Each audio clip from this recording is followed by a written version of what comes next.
Hola, mi nombre es Andrés Biernik, yo soy médico especialista eh, en medicina interna, en oncología médica y en hematología, y tengo el gusto de hablarles el día de hoy sobre lo que se conoce como trastornos de células plasmáticas o plasma cell disorders.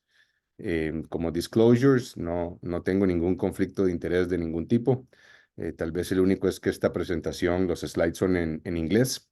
No tengo ningún inconveniente en que nadie la comparta con cualquier médico o cualquier persona que creen que se pueda beneficiar. Em, son, espero, me dieron 45 minutos, sin embargo, me comprometo a hacer esto incluso en un periodo más corto. Voy a estar viendo aquí el tiempo para asegurarme de que sea puntual y ser muy respetuoso del tiempo de todos. Eh, ¿En qué consiste esta presentación? Es qué son los trastornos de células plasmáticas o los plasma cell disorders, cómo se diagnostican y cuál es el diagnóstico diferencial de ellas. Es una charla que lo que busca es introducir el concepto. No voy a ahondar en los diagnósticos de manera específica, pero estoy seguro y espero que después de esto todos tengan una comprensión mucho mayor de esta situación y de estos tipos de problemas. Esto es un ejemplo, esto es un caso en particular. De hecho, es un paciente mío de 54 años que no tenía antecedentes médicos de importancia y se presenta, de hecho, al Hospital Metropolitano aquí en Costa Rica, eh, prácticamente con dolor de espalda progresivo de 4 meses. Tenía dolor radiculopático e incluso debilidad en el miembro inferior izquierdo. Inicialmente le hacen una radiografía de la columna lumbar sacra y después se le pide un TAC y se le piden ciertos laboratorios. Eh, Vamos a ver, este es el reporte de ese TAC, en donde, como pueden ver ahí en amarillo, se documenta una lesión infiltrativa en el sacro, bastante grande, medía casi 8 por 7 centímetros por 4 centímetros. O sea, lastimosamente una lesión muy evidente, de características líticas. Y esta es una fotografía de ese TAC. Aquí se puede ver muy bien ese hueso sacro pélvico, lastimosamente completamente destruido por esa tumoración, con un aspecto bastante infiltrativo. Y este es otro view, digamos, de ese tag de pelvis en ese momento, en donde nuevamente se visualiza esas lesiones líticas que están comprometiendo completamente el nivel del sacro. Estos son los exámenes de sangre que se le hicieron a este paciente. Llama la atención que el paciente tiene una hemoglobina en 12,6, que en realidad está un poquito baja esa hemoglobina. Sin embargo, no es un valor, digamos, tan importante. Tiene la velocidad de retroalimentación en 35, un poco de elevación ahí, un marcador de inflamación. Las plaquetas y los glóbulos blancos están completamente normales. Eh, Justamente, digamos, en otros laboratorios que se obtienen, los pueden ver aquí. Y bueno, hoy en día es muy sencillo en los laboratorios ver qué está en rojo y qué está en negro, pero el objetivo de este momento es que los médicos que valoren estos pacientes puedan identificar, número uno, que tiene un nivel de proteínas totales bastante alto. Ahorita vamos a hablar incluso un poco de lo que son las globulinas. En este momento yo asumo que muchos de ustedes, con mucho respeto, dicen qué carajo son las globulinas y qué importancia tienen. Después de esta charla van a ver lo importantes que son. Y digamos, dentro del diagnóstico diferencial de estos pacientes, dije que era un paciente masculino con dolor de espalda, tiene un antígeno prostático normal, ¿no? El resto de los estudios, como pueden ver aquí, se encuentran dentro del valor normal, tanto lo que es la creatinina como los diferentes electrolitos. Ok, ahorita vamos a volver a ese caso. Vamos a introducir el tema. ¿Qué son los plasma cell disorders? Los plasma cell disorders son trastornos clonales de las células plasmáticas, que son células muy importantes en la médula ósea. A 1000 pies de altura, y no voy a profundizar mucho, recordémonos que en la médula ósea existen células madres hematopoyéticas que tienen una capacidad pluripotencial y prácticamente se diferencian en dos lineajes, tanto el myeloid lineage como el lymphoid lineage. Para efectos de hoy, nos vamos a enfocar un poco en los trastornos de características linfoides. Recordemos que esas células madres, cuando se van hacia el lymphoid lineage, se pueden transformar tanto en linfocitos T o en linfocitos B. Si agarramos este lymphoid lineage, de nuevo, nos enfocamos en el día de hoy en esa subdivisión en linfocitos B. Y los linfocitos B precursores, son los linfocitos T, B y C, que eventualmente migran de la médula ósea, van a los ganglios linfáticos, en donde se convierten en linfocitos B maduros y eventualmente esos linfocitos B, algunos de ellos se quedan en el memory stage y otros de ellos migran incluso a transformarse en lo que se llama un plasma cell o una célula plasmática. Entonces, justamente los trastornos de células plasmáticas son problemas clonales a nivel de esa célula, de la célula plasmática. ¿Cuál es la función de la célula plasmática, el plasma cell? Realmente es producir anticuerpos. Este es un diagrama de un anticuerpo, mejor conocido como inmunoglobulinas. Y recordémonos que en este diagrama básico de la inmunoglobulina básica, recordémonos que hay unas que son más grandes que otras, pero todas se caracterizan por tener lo que se llama un heavy chain o una cadena pesada y lo que se llama un light chain o una cadena liviana. Donde dice aquí antigen binding site, este es justamente el sitio en donde se reconoce el antígeno para el cual es específico esa inmunoglobulina. Y luego está el heavy chain, el FC portion de la inmunoglobulina, que es esta parte de abajo, que generalmente es donde se pegan los NK cells para tener efecto. Resulta que una célula plasmática, un plasma cell, solamente puede producir, y esto es súper importante, un tipo de inmunoglobulina. O sea, una célula plasmática no puede producir dos inmunoglobulinas, solo puede producir una. Ok, y eso es muy, muy importante. En condiciones normales, en la médula ósea hay un montón de células plasmáticas porque se producen un montón de inmunoglobulinas en el cuerpo. Y eso es normal, tener, digamos, una variabilidad muy grande de células plasmáticas para que se produzcan un montón, miles o millones de anticuerpos distintos o inmunoglobulinas distintas. Los trastornos clonales, justamente lo que ocurre es que por alguna razón hay una mutación en el ADN de esta célula y esta célula empieza a replicarse de manera normal y se forma un clon de células plasmáticas. Y eso, por definición, ya es malignidad. Entonces, en base a lo que hemos hablado hasta ahorita, es evidente decir de que como hay un clon de células plasmáticas, cuidado y no todas estas células plasmáticas van a producir siempre el mismo tipo de inmunoglobulina o el mismo tipo de anticuerpo. Y eso es justamente una manera muy importante para nosotros poder identificar que en la médula ósea hay un clon, porque estos anticuerpos y estas inmunoglobulinas son cosas que podemos medir en la sangre. Pero como vamos a ver ahora, el exceso de inmunoglobulinas no es diagnóstico de clonalidad, hay que confirmar esa clonalidad. Pero esto es lo que consideramos nosotros un plasma cell disorder y hay diferentes tipos de ellos. Ahorita vamos a hablar de los más importantes. Cuando uno regresa a esta estructura de las inmunoglobulinas, yo ya les mencioné que está el heavy chain y el light chain. Y esto no lo puedo hacer porque es virtual, pero cuando uno le pregunta a los estudiantes de medicina o a los médicos generales muchas veces cuántas inmunoglobulinas hay, todo el mundo responde que hay 5, porque se acuerdan de la escuela de medicina de IgG, IgA, IgM, IgD, IgE, ¿no? Las inmunoglobulinas. Sin embargo, en realidad hay 10, déjenme decirles. ¿Por qué? Porque existe la IgG kappa o la IgG lambda. O sea, cuando uno habla de estas inmunoglobulinas, IgG e IgA se refiere al heavy chain, pero el light chain solo existen dos tipos, kappa o lambda. Entonces existe IgG kappa, si este light chain fuera kappa, o IgG lambda.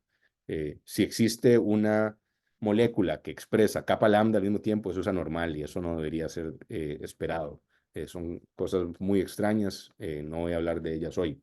Pero a lo que voy, el mensaje es que las inmunoglobulinas pueden ser IgG kappa o IgG lambda, IgA kappa o IgA lambda, etcétera. Entonces, si hay clonalidad, uno debería anticipar de que si hay un clon de células anormales que está replicándose de manera independiente y rápida, cuidado y no vamos a ver una elevación de una inmunoglobulina específica, ¿ok? De alguna de estas. ¿Y cómo se identifican estos? ¿Ok? ¿Cómo vamos al laboratorio? ¿Cómo sabemos y cómo comprobamos que hay clonalidad? Y ese es el concepto de un monoclonal gammopathy, una gamopatía monoclonal. Hay 3 exámenes que son importantes y se deben hacer los 3 para confirmar justamente clonalidad. De hecho, son exámenes de sangre. No es necesario para confirmar una gamopatía monoclonal. no es necesario hacer una biopsia de médula ósea. Estos son exámenes que se hacen en sangre. También se pueden hacer en orina, sin embargo, la especificidad que tenemos hoy en día, sobre todo con la tercera prueba, eh, hace que hacer estos exámenes en orina no sea tan importante para el diagnóstico hoy en día. ¿Ok? Está lo que se llama la electroforesis de suero, de proteínas séricas. Luego está el immunofixation, la inmunofijación. Y este tercero es una prueba que se llama el Serum Free Light Chain Ratio, que es prácticamente tratar de medir esas cadenas ligeras a nivel, digamos, del plasma del paciente. Voy a especificar y explicarles cómo funcionan cada una y qué es la información que nos da cada una de estas pruebas. Ok, aquí vamos de vuelta a probablemente el segundo año de medicina, cuando hablamos de bioquímica. Y recordemos que en el cuerpo hay proteínas y obviamente en el suero de los pacientes también. Y esa proteína total que medimos nosotros en el suero corresponde a la suma de la albúmina más las globulinas. O sea, todas las proteínas del suero que no son albúmina automáticamente son globulinas. Y hay tres tipos de globulinas, la alfa, la beta y la gamma globulin, ¿ok? Entonces, en condiciones normales, la albúmina de un paciente es generalmente cerca de 4 y la proteína total de un paciente es cerca de 8. Eso significa que más o menos nosotros deberíamos tener cerca de 4 gramos por decilitro de globulinas. Entonces, cuando uno ve en un paciente y pide proteínas séricas, no es nada más ver cómo está el nivel de albúmina o cómo está el nivel de la proteína total. Ahí es donde las globulinas también es importante. Y recordemos de nuevo que la proteína total va a ser la suma de las dos. Entonces, ¿cómo se hace esta electroforesis? Se agarra el plasma del paciente y prácticamente se coloca en un gel que no tiene ninguna carga eléctrica, ¿ok? Es un gel inerte, si se quiere llamar de esa manera. Y en un polo se coloca, digamos, una carga positiva y en el otro polo la carga negativa. Si recuerdan algo de bioquímica, es que justamente las proteínas, el grupo amino, digamos, de NH3+, prácticamente tiene carga positiva y las proteínas van a tener carga positiva o negativa según qué tan largas sean esas proteínas, qué tan grandes sean, ¿no? Entonces, sabiendo que el nivel de carga positiva o negativa de las proteínas difiere según el tamaño de las proteínas, esta prueba de electroforesis de proteínas, lo único que es un método para poder separar esas proteínas y poder entender de las proteínas del plasma sérico, cuáles son ese subtipo de proteínas que están en el plasma circulando. Entonces se agarra el plasma, se coloca en el centro y esperamos qué pasa. Aquellas proteínas que están cargadas negativamente, que son las más grandes, se acercan al polo positivo y las más pequeñas se quedan cerca del polo negativo porque esas son las que tienen cargas positivas. Y esto es como se observa generalmente una electroforesis de proteínas séricas en un paciente normal, en donde se ve un spike primero muy grande, ese spike se llama albúmina, luego tenemos la alfa 1, la alfa 2, la gamma, perdón, la beta y la gamma, ¿ok? Para efectos de esta charla, lo único que nos importa es saber que los anticuerpos, que son proteínas muy, muy pequeñas, están en el gamma portion, ¿ok? Son gamma proteínas. Por eso cuando uno habla de una gamopatía monoclonal, lo que anda buscando es si hay un clon justamente de expresión en esta fase gamma de las globulinas. ¿Ok? Listo. Seguimos. ¿Qué es esto? Esto que está aquí, como podemos ver, si hacemos una electroforesis en un paciente y hay un pico muy ancho, esto es lo que se conoce como una gamopatía policlonal. ¿Qué significa esto en palabras sencillas? Esto es un proceso inflamatorio normal de la médula ósea, en donde esto no tiene ninguna implicación hematológica maligna. ¿En quién vemos esto? En pacientes con sepsis, pacientes en diálisis, en pacientes HIV positivos, pacientes con problema renal crónico, o sea, pacientes que están con cualquier infección importante. Es evidente que el cuerpo va a reaccionar y entonces es común que en esos pacientes nosotros veamos un polyclonal gammopathy. Entonces, si uno ve que hay un gap importante entre la proteína total y la albúmina y hay un exceso de globulinas y pide una electroforesis de proteínas y sale una gamopatía policlonal, no es necesario que nos llamen a los hematólogos, hay que buscar, digamos, cuál es ese proceso inflamatorio secundario que está ocurriendo en ese paciente. Por otro lado, si hay un clon de células, entonces se va a ver así la electroforesis, va a haber un spike, o sea, va a haber una única elevación de las globulinas en un punto específico. Y eso es lo que se conoce como el M-spike o el monoclonal spike en inglés. ¿Ok? Y es algo que nosotros podemos medir. Entonces, cuando uno pide una electroforesis de proteínas séricas, lo que uno anda buscando es si hay un monoclonal spike y qué tan grande es ese spike. Esto es un ejemplo y así es como se ven en el laboratorio las electroforesis. Aquí está el gel. Pueden ver que este paciente tiene un pico en gamma, pero es una montaña, no es un pico, mejor dicho, si queremos usar esa metáfora. Y pueden ver que en el gel, digamos, hay una banda muy ancha en gamma. Y eso sería consistente con un polyclonal gammopathy.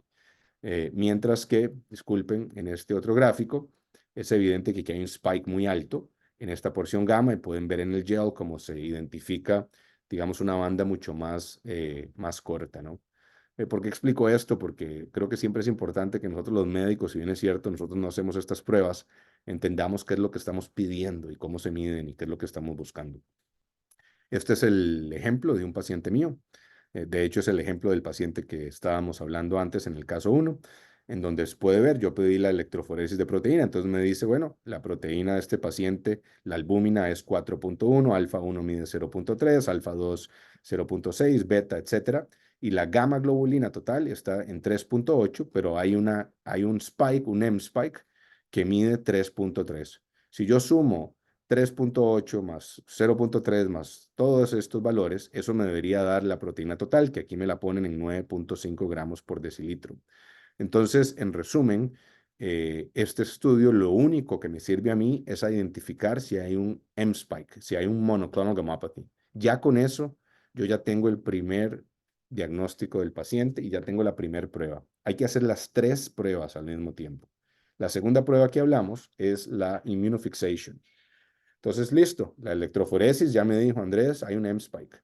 La siguiente pregunta que vamos a hacer es, ¿cuál es el flavor? O sea, ¿cuál es el sabor? ¿Cuál es el subtipo de inmunoglobulina que está expresada de manera normal en este paciente? Y para eso se ocupa la inmunofijación o el serum immunofixation. De nuevo, para poder saber cuál es el subtipo eh, eh, de inmunoglobulina que está expresada y en este paciente la inmunofijación me dijo es un IgG kappa. De hecho, si ven, recuerdan, el kappa light chain es esta de acá, significa que esa inmunoglobulina que está siendo expresada por un clon de células plasmáticas, como es un trastorno clonal, de nuevo, todo ese clon solo puede expresar un solo tipo de inmunoglobulina y en este caso es IgG kappa. IgG kappa, siempre, no va a cambiar nunca. De hecho, aquí está el estudio de la inmunofijación, aquí pueden ver el gel, donde hay de nuevo, un band bastante amplio en IgG y en kappa mucho más grande que en lambda. Así es como lo reportamos en Estados Unidos. Y de hecho, este de aquí abajo es el reporte de mi paciente, en donde también me confirman que este es un IgG kappa. ¿Ok? Entonces, yo ya tengo la electroforesis que me mide qué tan grande es esa gamopatía monoclonal, ese spike, y la inmunofijación me dice cuál es el sabor. ¿Ok? Si es IgG kappa, IgG lambda, IgA lambda, IgA kappa, etcétera. Ok, y entonces la tercer prueba que tenemos que considerar o que debemos hacer, y de nuevo, mi recomendación es que hagan las tres pruebas al mismo tiempo, porque las tres nos dan información adicional, es qué tanto exceso de light chain o de cadenas ligeras libres hay circulando en suero. Esta es una prueba que fue desarrollada, de hecho, en la Clínica Mayo, y prácticamente lo que mide es cuánto de los light chains, que acordemos que solo hay dos, kappa y lambda, hay circulando de manera libre en el suero del paciente. En condiciones normales, eh, hay un ratio, o sea, hay una relación en pacientes que no tienen problemas clonales, generalmente expresamos no el mismo número, pero sí la misma relación de kappa y lambda, ¿ok? En las inmunoglobulinas del cuerpo.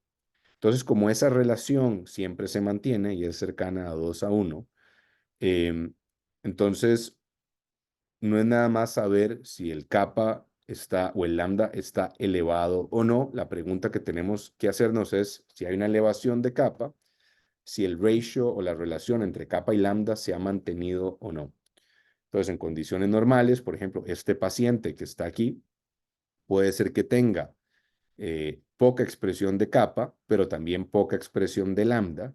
Y cuidado y no, ese paciente en anaranjado son pacientes que pueden tener una hipoagamaglobulinemia, o sea, que simplemente no producen suficientes anticuerpos, que eso tampoco es un problema necesariamente, eh, no es un problema clonal. En negro vemos un paciente normal en donde se mantiene una muy buena expresión de kappa en relación a la expresión de lambda y se mantiene ese ratio.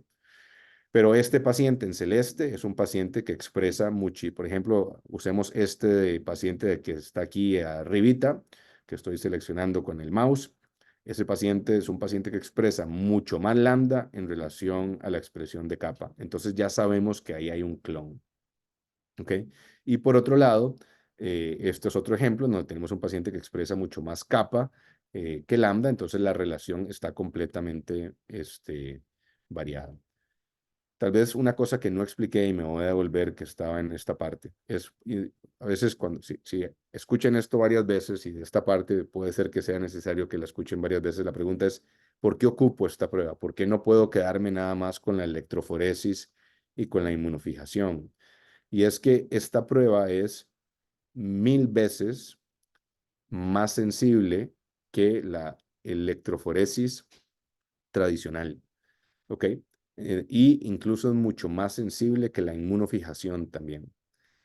A lo que voy con este comentario es a que a veces uno puede, si solo hacemos la electroforesis y la inmunofijación, si el clon es muy pequeño, a veces lo podemos perder y cuesta identificarlo, mientras que con el Free Light Chain podemos identificar incluso hasta clones muy, muy, muy pequeños.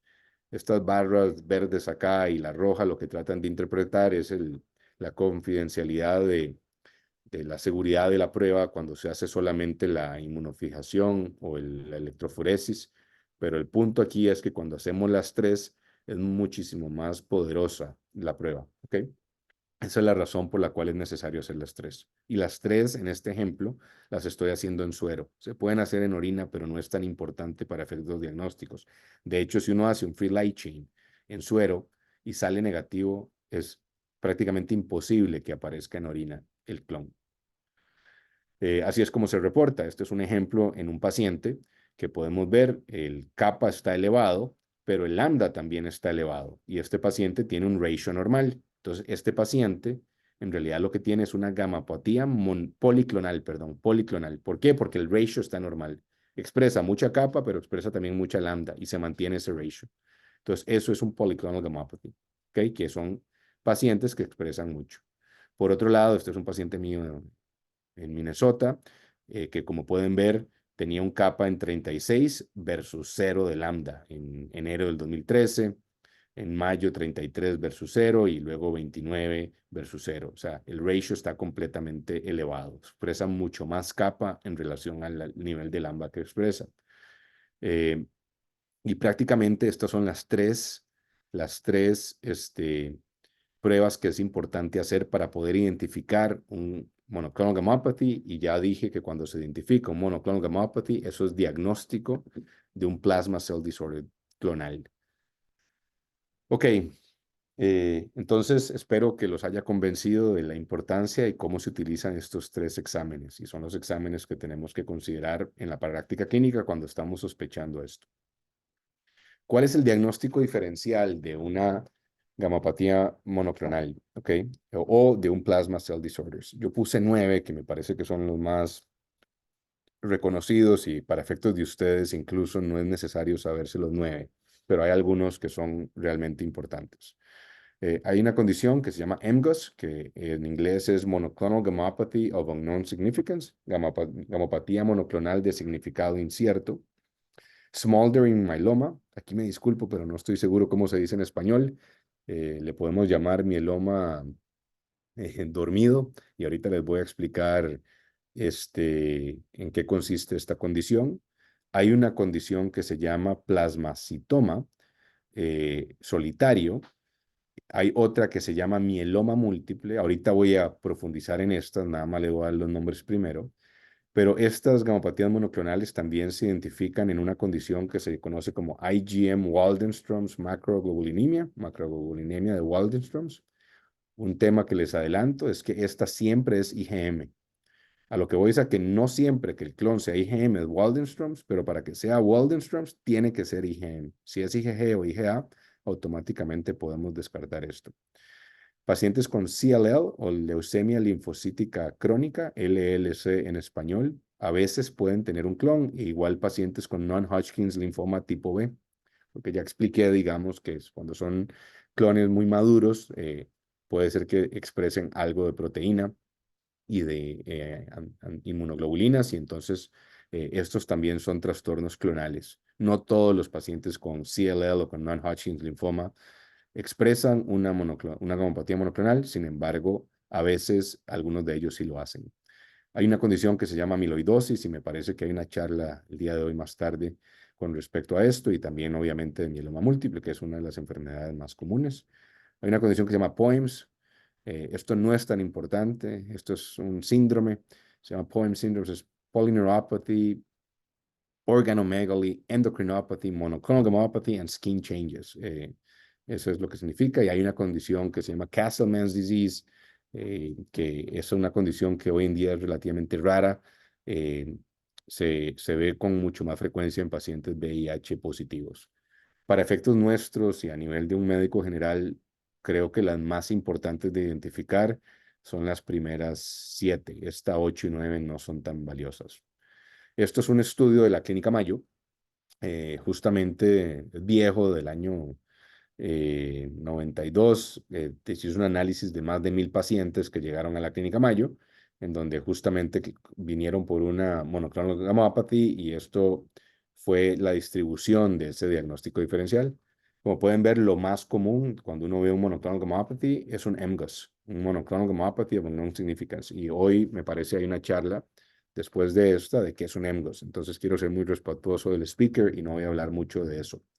Es lo más común. De hecho, se puede decir que hasta hay estudios que documentan que en pacientes arriba de 60 años, casi que el 5% de la población tiene un MGUS. Luego está el mieloma múltiple, cerca de un 20%, amiloidosis un 10%, linfomas representan un 5% de los monoclonal gammopathies, smoldering myeloma, que ahorita lo vamos a explicar, un 4%, los plasmacitomas un 3%, CLL un 2% y IgM Waldenström's un 2%. Entonces, esa otra condición de POEMS y Castlemans, como pueden ver, representan el 1% o menos de los pacientes. Esta tabla creo que la hice y espero que sea de mucho valor para ustedes. Es algo que les queda ahí y siempre pueden volver a ella. Y es prácticamente el diagnóstico diferencial de un monoclonal gammopathy, de las más importantes y cómo las diferenciamos. Entonces voy a tratar de, en este paso, estoy viendo el reloj, de dedicarle unos minutos para ayudar a entender cómo se lee esta tabla. La primera es un MGOS, un monoclonal gammopathy of unknown significance. Aquí está el nivel de M-spike, ¿ok? El serum monoclonal protein, esto es lo mismo que el M-spike en la electroforesis. Esto es el porcentaje de células plasmáticas clonales en médula ósea, percentage of bone marrow plasma cell clones, y si hay o no end organ damage, que para efectos nuestros podemos decir si hay o no clínica o síntomas, signos o síntomas de enfermedad. La gamopatía monoclonal de significado incierto, por definición, no tiene ninguna sintomatología y no hay ningún hallazgo de laboratorio ni de imágenes en esos pacientes. Estos pacientes tienen menos de 10 clones de células plasmáticas en la médula ósea y tienen un M-spike que generalmente es menor de 3 gramos. Un smoldering myeloma es un paciente que tiene, y por eso le dije, creo que no se dice así, pero en español yo le llamaría mieloma somnoliente. Estoy seguro que no se dice así, me disculpo, no estoy seguro cómo se dice en español, pero lo pueden buscar. Y un smoldering myeloma es un paciente que tiene un M-spike, a veces puede ser importante ese M-spike, incluso hasta mayor de 3, tiene compromiso de la médula ósea por más de un 10% de los plasma cells consistente con mieloma, pero no tiene ninguna manifestación clínica ese paciente. Luego está un multiple myeloma, que tiene obviamente el mSPIKE, tiene compromiso de la médula ósea, y está la clínica que es CRAB. CRAB en inglés es cangrejo, y esto es hypercalcemia, la R es de renal failure, la A es de anemia y la B es de bone lytic lesions. No es necesario tener las cuatro para tener mieloma. Hay que tener solamente una de ellas. O sea, el paciente puede tener solamente la lesión en hueso sin tener el resto de las manifestaciones, o puede tener anemia y problema renal sin tener lesiones en hueso, y no es necesario tener hipercalcemia para tener el diagnóstico de mieloma múltiple. Sí es necesario tener más de 10 células clonales en la médula ósea, y es necesario tener por lo menos una de estas cuatro. Waldenström's no voy a dar mucho tiempo ahí, pero ya expliqué que es IgM, y generalmente estos pacientes lo que tienen en la clínica es muy diferente. Estos pacientes no tienen lesiones en hueso, no tienen generalmente problemas renales, lo que tienen es hepatosplenomegalia, linfoadenopatía, sangrado mucocutáneo y neuropatía periférica. Sí presentan anemia. IgM, si se acuerdan de inmunología, es la molécula de las proteínas más grandes porque es una pentada. Entonces estos pacientes también pueden tener hiperviscosidad, pero en general es una condición relativamente rara. ¿Qué es un solitary plasmacytoma? ¿Y cuál es la diferencia de un solitary plasmacytoma versus un mieloma múltiple, un smoldering? Que si bien es cierto, hay un mSPIKE que se visualiza ahí. Aquí dice más de 3, pero no siempre tiene que ser más de 3 ese mSPIKE, ¿ok? Aquí creo que lo podemos corregir. No es necesario que el mSPIKE siempre sea arriba de 3. Lo que sí es que la médula ósea de esos pacientes es normal, y estos pacientes tienen una lesión en el hueso o en el tejido blando. Interesantemente, uno puede tener un plasmacitoma, pero si la médula ósea es positivo, automáticamente eso es un mieloma múltiple. O si yo tengo un paciente que tiene dos plasmacitomas, ya no es un plasmacitoma solitario, automáticamente tiene mieloma múltiple. ¿Ok? Entonces, estos son tumores que patológicamente son idénticos al mieloma múltiple, pero se caracterizan por estar presentes generalmente en un solo hueso o en el tejido blando del paciente en una sola localidad.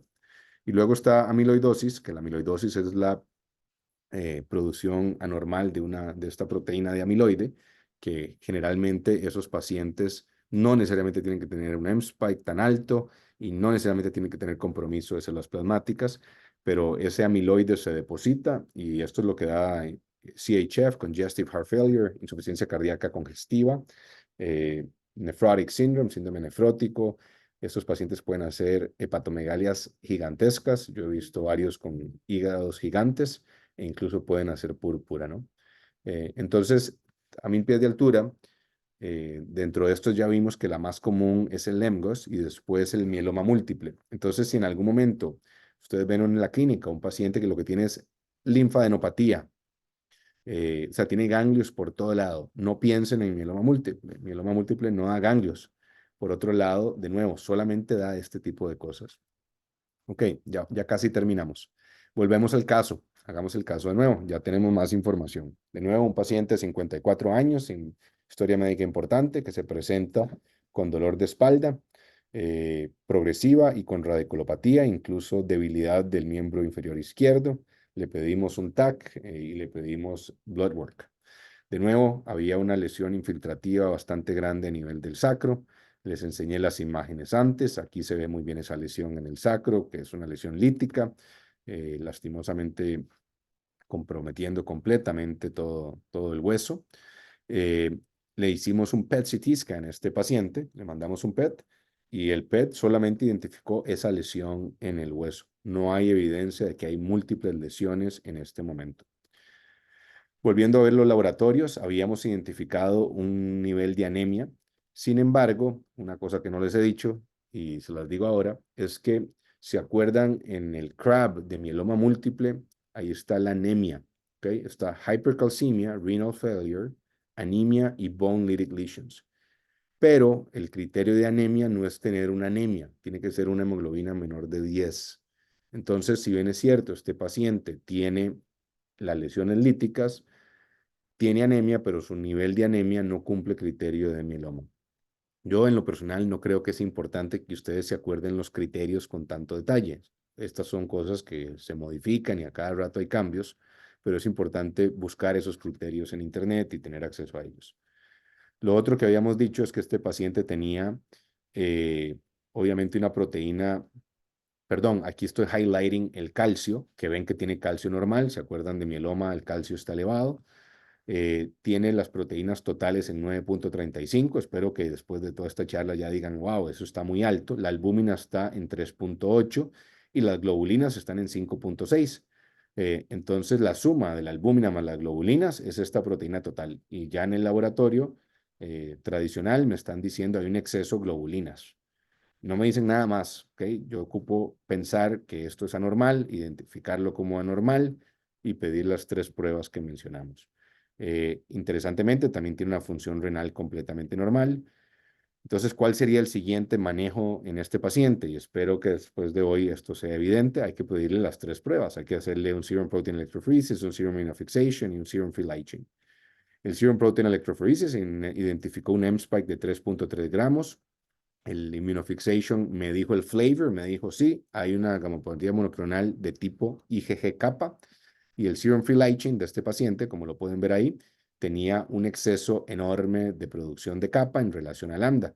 De hecho, interesantemente, si ustedes ven esto, dicen suave, pero la kappa está elevada y la lambda en realidad está normal. Claro, por eso es que es tan importante siempre ver el ratio. Y lo que importa aquí es el ratio. Eh, Sí, el paciente produce algo de lambda, pero para la cantidad de capa que está produciendo tiene que haber un clon detrás. ¿Cuál es nuestro diagnóstico hasta este momento? En este momento, yo no podría decir con certeza cuál es el diagnóstico con todos los nombres y apellidos, pero sí podría decir que en este momento es un IgG kappa monoclonal gammopathy. Espero que con esos exámenes que hicimos ustedes puedan llegar a la misma conclusión. Entonces, ¿cuál es el siguiente manejo de este paciente? Podríamos hacer una biopsia del tumor, o podríamos hacer una biopsia de médula ósea, o podríamos hacer las dos. Volvamos a esta tabla. EMGOS. ¿Tiene EMGOS este paciente? No, no tiene EMGOS porque tiene lesiones líticas. Tiene una masa en el hueso. Entonces ya con eso podemos descartar el EMGOS. ¿Tiene smoldering myeloma?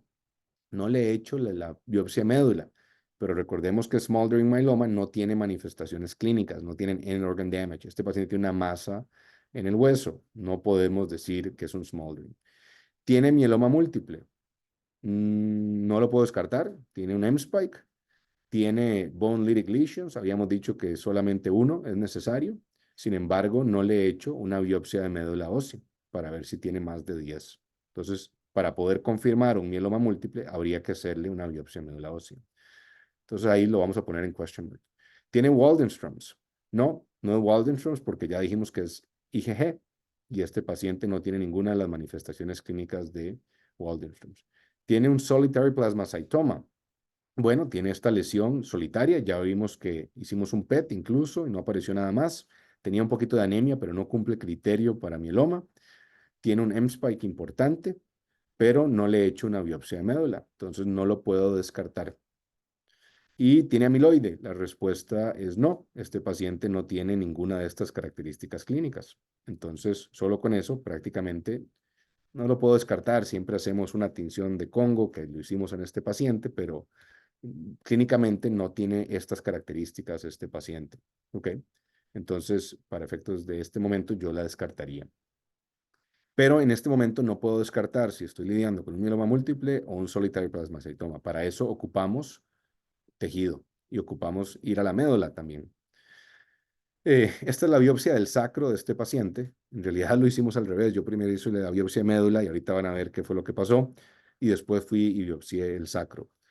Y en el sacro se identificó justamente un clon de células plasmáticas. Aquí pueden leer el detalle. Lo importante, como pueden ver en esta foto, todas las células plasmáticas expresan CD38. Eso es un marker de células plasmáticas y generalmente es CD19 negativo.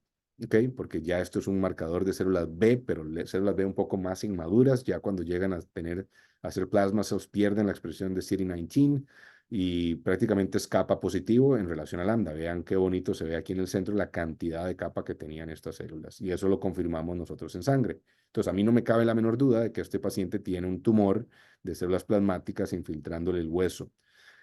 Pero fuimos a la médula ósea, porque como hablamos, eso va a determinar si este paciente tiene un mieloma múltiple o tiene un solitary plasmacytoma. Interesantemente, la médula ósea salió completamente normal.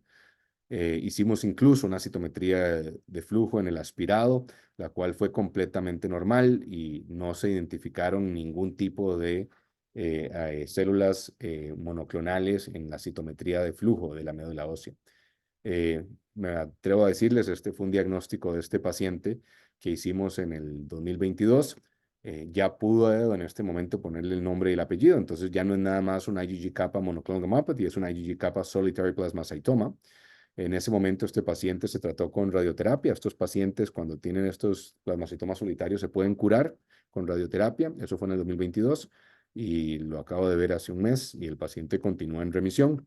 De hecho, le hemos hecho varias biopsias de médula ósea para asegurarnos de que estos plasmacitomas no se me transformen en mieloma múltiple y a nivel del clon lo dejamos de identificar en sangre periférica.